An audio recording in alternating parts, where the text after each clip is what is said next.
Which Dynasty players have fallen the most in value over the last month? We're talking about that in today's video. As always, if you want to join our Discord, link is in the description of this video.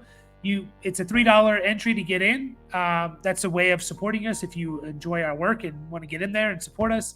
And we'll answer whatever questions you have, whether it's redraft, Dynasty, start sit, DFS, whatever. We'll answer it. At the very least, like and subscribe. It takes no effort, no cost, and it helps us immensely. Today, we're talking about which Dynasty players at each position have fallen most over the last 30 days. This is a video that videos I want to make at the beginning of every month. Today is July 1st when I'm recording this. My Dynasty Riser video is already out. Check that out. But I think it's interesting to just see how the market is viewing some guys. This is according to keeptradecut, which again isn't perfect.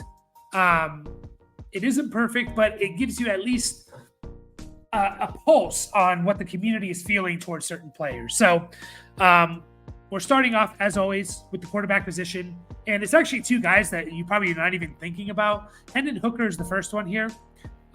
He's the backup quarterback for the Detroit Lions, in case you didn't know. He was a rookie last year in 2023, third-round pick in 2023's NFL draft. So a pretty high draft pick considering they had Jared Goff.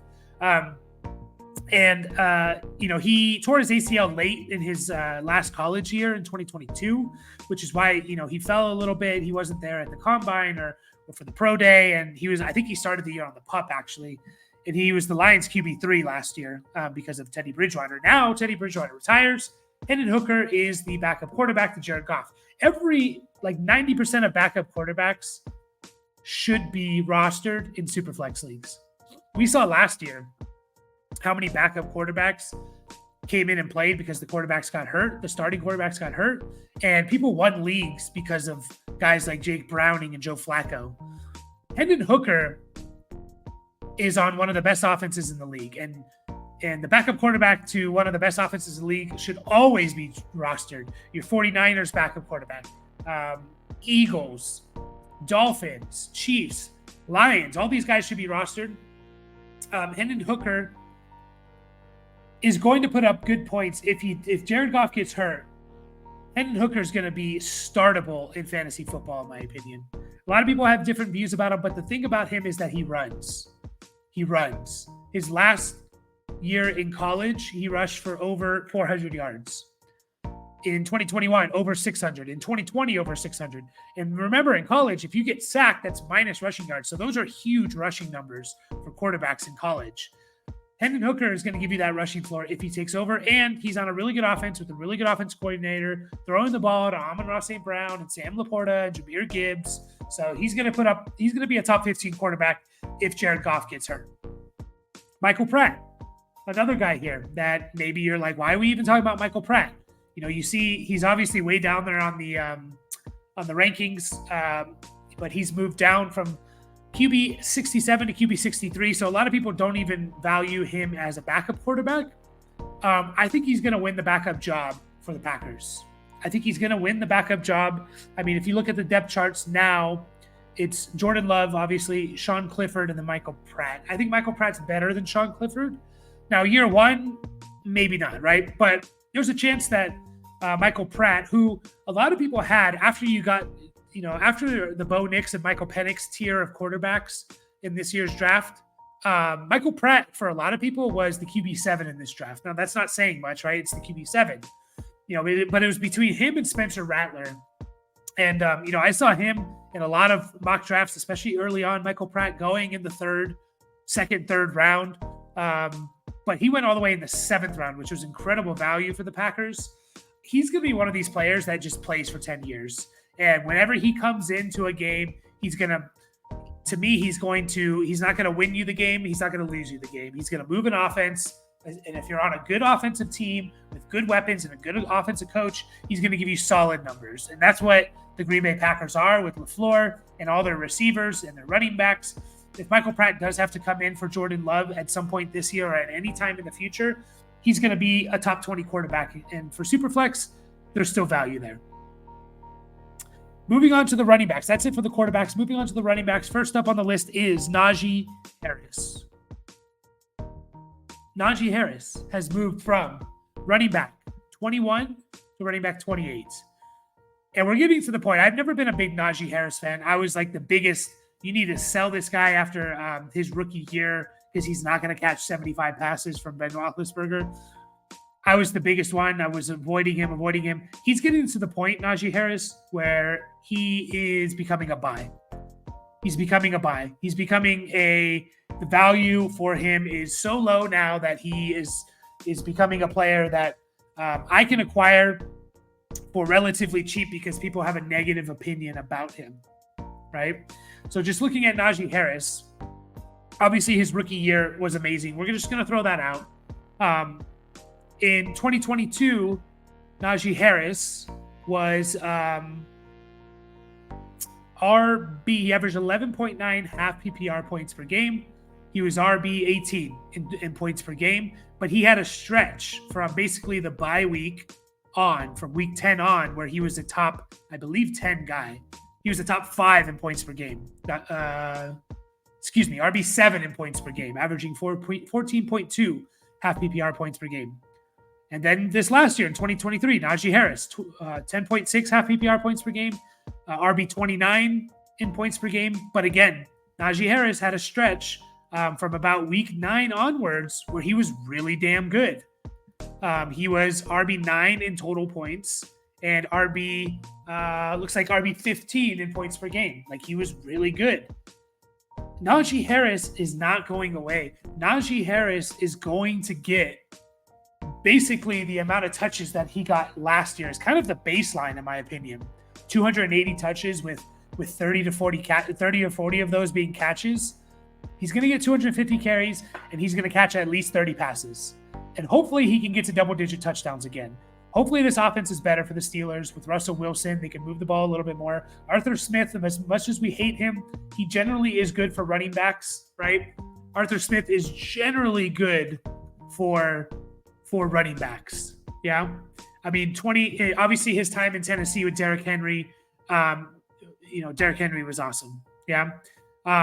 2021 with the Atlanta Falcons, which was his first year, Arthur Smith, as the head coach of the Falcons. I believe that was a Cordero Patterson year. Yeah, Cordero Patterson was RB 17 that year.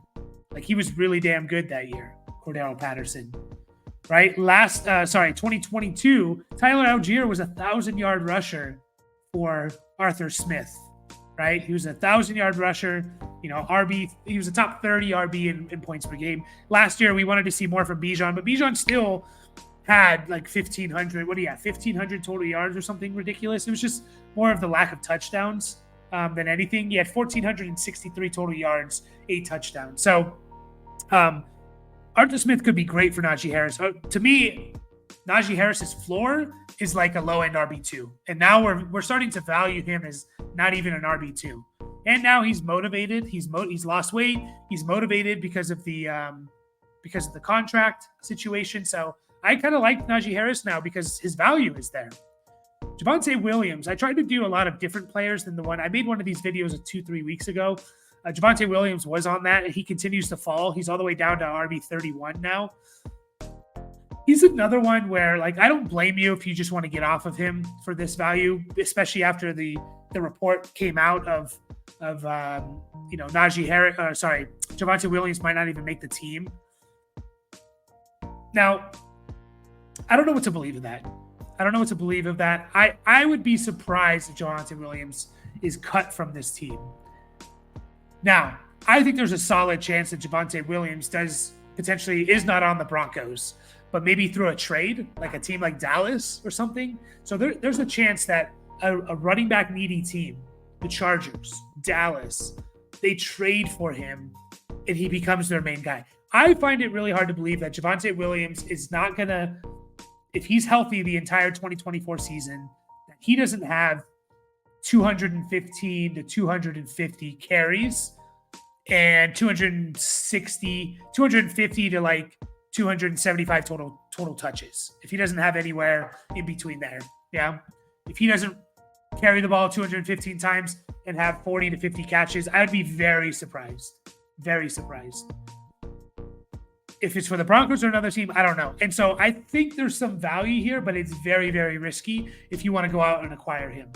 But if you can acquire him for just, let's just say, a second round pick, especially if you think it's going to be late, I would do it with the possibility of saying, like, look, I think this guy is going to be, at worst, a low-end RB2. He was RB34 in points per game last year. And we kind of expected that because he was coming off a major injury, right? Coming off a major injury. We expected him to not be very good last year. Now, we did expect him to look better, but he started off the season very, very slow, Javonte. Less than 8 points in weeks 1 through 6. He didn't have eight or more half PPR points, right? From week 7 onwards, Javonte Williams was definitely better. He was RB22 in total points, RB22 in total points, and RB24 in points per game. So again, is he going to be that top end guy? No, but I think he still has the talent. This dude was RB1 almost at one point for a lot of people just a couple years ago because of the talent coming out of college. I still think he has that. And I think at worst he has an RB2, a low-end RB2 season. Now, I could be very wrong about that. Antonio Gibson from 52 to 57. This kind of correlates with the Ramondre Stevenson signing. So people are down a little bit on Antonio Gibson. Only thing I'll say about this is I don't think it necessarily makes Gibson irrelevant. Keep in mind, this coaching staff went out and got Gibson. He's kind of their guy they wanted. So they have a role in mind for him. Now, they re-signed Ramondre, so they have a role for Ramondre as well. This team could be very run-heavy with a rookie quarterback. Antonio Gibson has proven that he can catch the ball. He has at least 40 catches in 3 straight years, right? Only 65 carries last year. But don't forget that this guy was a top 12 running back in back-to-back years to start his career, and then he just stopped being used. If he can get back to even his 2022 numbers is not terrible. 900 total yards with 46 catches and 5 touchdowns, right? If you play his 2022, if you play half PPR, what that means for you is that Antonio Gibson is kind of a flex option. If you play in full PPR, Antonio Gibson is getting close to an RB2 in that format or with those numbers. So if he can get to like 900 total yards with close to 50 catches and hopefully 5+ touchdowns, he's going to be at least flex worthy. And we're kind of ranking him to the point where like we're not even considering him a flex at this point. So keep that in mind. Keaton Mitchell from RB 41 to 46. This one's tough. Again, another player, major knee injury. This team's going to feed the ball to Derrick Henry. Keaton Mitchell may have a role for this team, but I don't really see it being more than like 10 touches a game at best. Now, he's the type of player that maybe all he needs is 10 to 12 touches and he can bust off an 80-yard touchdown, but it's just going to be very inconsistent from Keaton Mitchell. I just don't think he's going to ever be a workhorse, especially for the Ravens. So it's tough. It's tough. If you can get, something for him in return, I think I would just take it. And Roschon Johnson from RB 44 to RB 50. I'm still a little bit higher on Roschon Johnson than this. I think at worst he's the RB2 he's the handcuff to DeAndre Swift in 2024 at worst.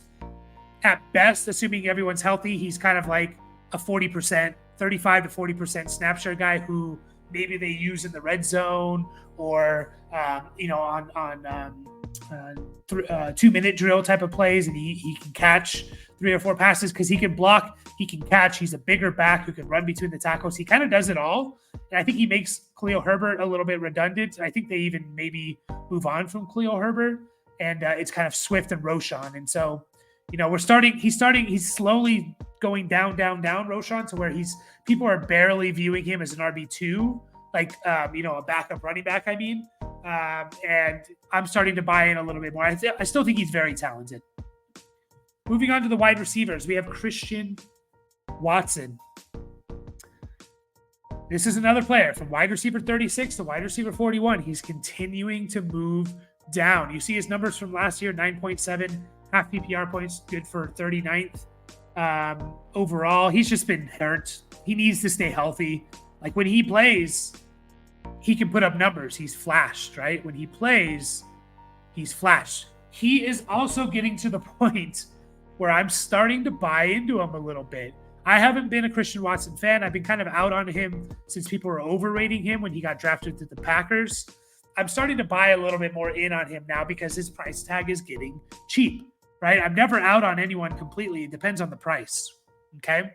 Depends on the price. So, obviously, what do we do with the Packers wide receivers, right?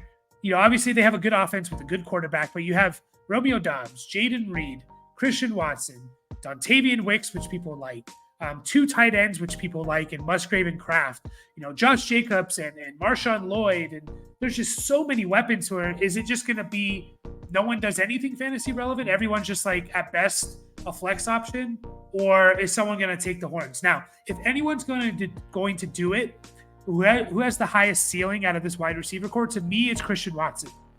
Now, if I had to put money on who's better, Jayden Reed or Christian Watson, I would put it on Jayden Reed just because I think he's a little bit more versatile and just a little bit more of a well-rounded receiver. But if I'm betting on ceiling, I'm betting on Christian Watson.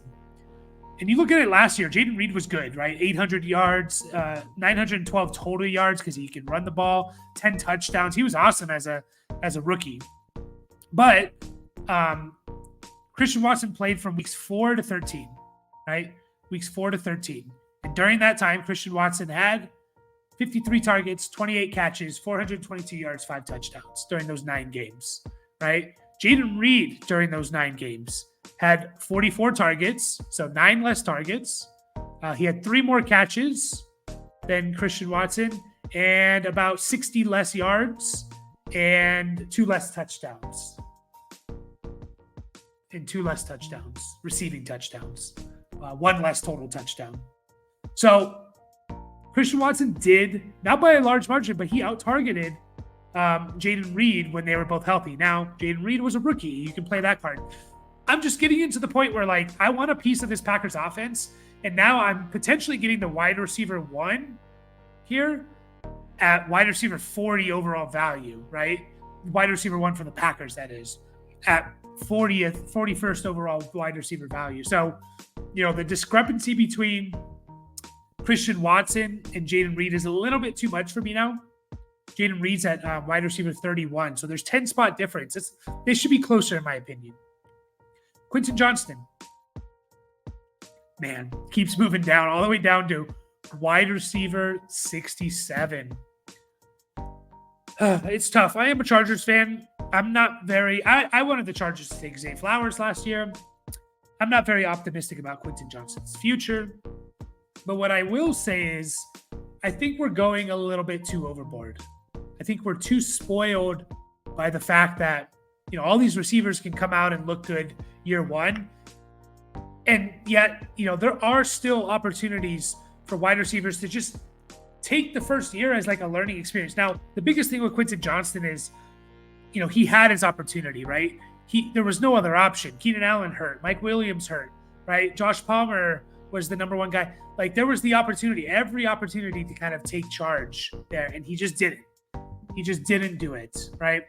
And that's why people are so down on him. But would you be surprised if Quentin Johnston kind of had a little bit of a bounce back season with a new coaching staff, and hopefully they use him a little bit better, more as a yards after catch guy rather than down the field type of guy? Would you be surprised if he just Quentin Johnston was wide receiver 36 this year? There's still a chance that, he has all the physical tools to be really good.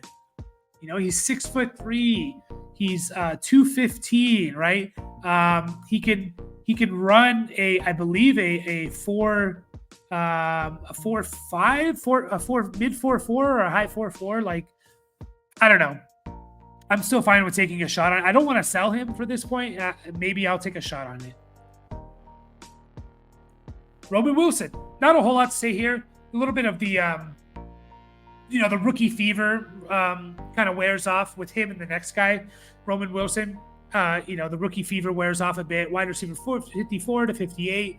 What I'll say about Roman Wilson is I made a video talking about rookie receivers that could potentially lead their team in targets. Roman Wilson was on that list. Now, do I think it's likely? No. But his only competition is George Pickens, who I do think will lead this team in targets. But George Pickens is not a target hog and never has been in his career. So Would it be surprising if Roman Wilson led the team in targets? A little bit. Would it be like impossible? No. So just keep that in mind. His value could be one of those. He could be one of those rookie receivers' value that goes up because he's either first or second on this team in targets. Malachi Corley is another one where, no, he's not going to lead his team in targets. But again, we talked about it with when we talked about Tyler Conklin in the last video, just saying, what is this receiving core? It's Garrett Wilson and what? Mike Williams, who can never stay injured or never stay healthy. Malachi Corley, who's a rookie. You know, Malachi Corley, to me, could be like Randall Cobb, right? That's kind of his role that he can play. He's going to help in the return game, the punt return, kick return. And you look at like Randall Cobb's second year, 80 catches, 950 yards, 10 carries, 132 yards, 8 total touchdowns, right? Almost 1,100 total yards. That's what he could be, in my opinion, Malachi Corley. I think he could be something like that. And we obviously know Aaron Rodgers loved Randall Cobb. So just, again, keep it in mind. Treylon Burks is the last wide receiver here. Man, wide receiver 82 to 93. What do we do with Treylon Burks? You got Hopkins there. You got Ridley there. You got Tyler Boyd there. Like, Treylon Burks, is he going to have to do it in the special teams? He just might be cuttable at this point. I understand if you just want to hold on to him, but if you can get anything for him, take it, honestly. Like, it sucks because I liked Treylon Burks coming out of college, but the injuries, and it just hasn't been there. It hasn't been there. 2 tight ends that we're going to do to wrap up this video. Gerald Everett from tight end 45 to 49. Only thing I want to say about Gerald Everett is that whoever the tight end for the Bears is, it's probably going to be Cole Kmet.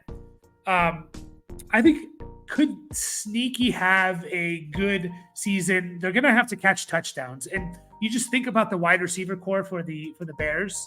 You have Keenan Allen, who is not a touchdown guy. I don't think Keenan Allen's ever had double-digit touchdowns. No, his most in a career is 8. In a season is 8, right? And then DJ Moore, who's never really been a touchdown guy, his most is 8 receiving touchdowns. So you have 2 guys who are going to probably lead the team in targets who are not big touchdown guys. Maybe that goes to the tight end, right? One, the tight end is going to get at worst 13% of the targets, the tight ends. All right, and maybe they have a plus touchdown season, which I kind of think they need to. So just want to say that, like, if Everett, for whatever reason, takes over as the starter because Kmet's hurt or whatever, there's possibility there for the Bears tight end. And then Will Dissly. Will Dissly from 49 to 55. In case you didn't know, Will Dissly is on the Los Angeles Chargers. And we talked about it with Hayden Hurst in the last video, who actually went up. The starting tight end for the Chargers could actually be pretty decent this year. Every year we get guys who come out of nowhere and become a tight end 1, a top 12 tight end season. They do it coming out of nowhere. And Will Dissly, I think there's going to be value for whoever the starting tight end is for the Chargers. We just talked about it. Like, they need someone to catch the ball, right? McConkey, Palmer, Johnston. Okay, a lot of question marks there. So I think the tight end under a Greg Roman offense could have some value. And, you know, Will Dissly, maybe he's the one. Like, for whatever it's worth, he is listed as the number 1 tight end for the Chargers on every depth chart site. So something to keep in mind there. Appreciate you guys watching. These are the biggest Dynasty followers over the last month. As always, like and subscribe. Again, takes no effort, helps us out a lot. Catch you guys all in the